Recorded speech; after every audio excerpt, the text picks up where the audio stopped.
Nizamabad rural నియోజకవర్గంలో వికసిత్ భారత్ సంకల్ప యాత్ర నిర్వహించారు. ఈ కార్యక్రమంలో నిజామాబాద్ ఎంపీ ధర్మపురి అరవింద్ ముఖ్య అతిథిగా పాల్గొన్నారు. ఈ సందర్భంగా ఎంపీ అరవింద్ మాట్లాడారు. కేంద్ర ప్రభుత్వం ప్రవేశపెట్టిన పథకాలను గురించి ప్రజలకు వివరించారు.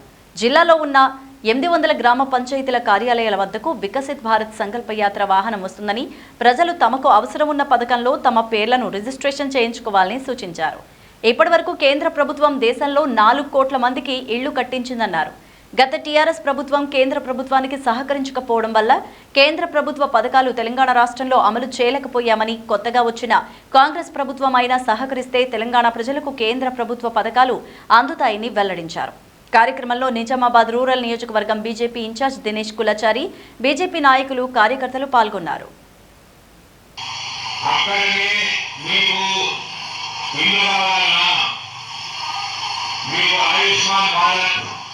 ఆరోగ్య బీమా పథకం కావాలన్నా అదే పథకంగా లోకల్ స్టేట్ గవర్నమెంట్ వాళ్ళ ఆరోగ్యశ్రీలను లేదా వేరే పేరు పెట్టుకుంటారు, కలిపి చేస్తారు. 60% నిధులు కేంద్ర ప్రభుత్వానికి వస్తాయి. ఇప్పుడు ఒక అక్క చాలా ఇబ్బంది పడతామని మాట్లాడతామని ఇవ్వలేదని 10 సంవత్సరాల నుంచి వెయిట్ చేస్తా ఉన్నామని 4 కోట్ల ఇల్లు కార్యక్రమం కట్టేయడం జరిగింది. దేశం మొత్తంలో నరేంద్ర మోడీ గారు పేదలకి 4 కోట్ల ఇల్లు కట్టారు.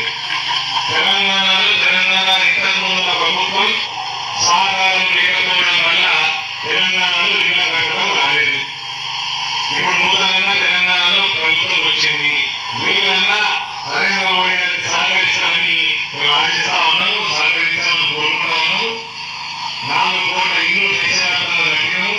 తెలంగాణలో 1 లక్షల ఇల్లు కట్టించే ప్రక్రియ మొదలైంది. దానికి మీ అందరూ కూడా ఆన్లైన్లో అప్లికేషన్ రిజిస్టర్ చేసుకోండి. ఈ కార్యక్రమంలో ఆరోగ్య బీమా నియమాలు కూడా ఆయుష్మాన్ భారత్ కింద రిజిస్టర్ చేసుకోండి. ప్రతి సంవత్సరం 5 లక్షల రూపాయలు ఆరోగ్య బీమా వస్తుంది.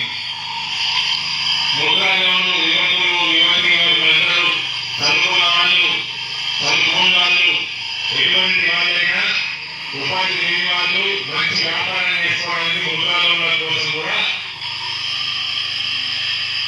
ప్రధానమంత్రి ఎంప్లాయ్మెంట్ గ్యారెంటీ పథకం, సీఎం స్వనిధి యోజన, వీధి వ్యాపారంలో చిన్న వ్యాపారస్తులు వాళ్ళ 10,000 రూపాయల రుణం కేంద్ర ప్రభుత్వం ఇస్తున్నది. 10,000 తీసుకొని రుణం తీసుకొని వాపసు కలిపితే 20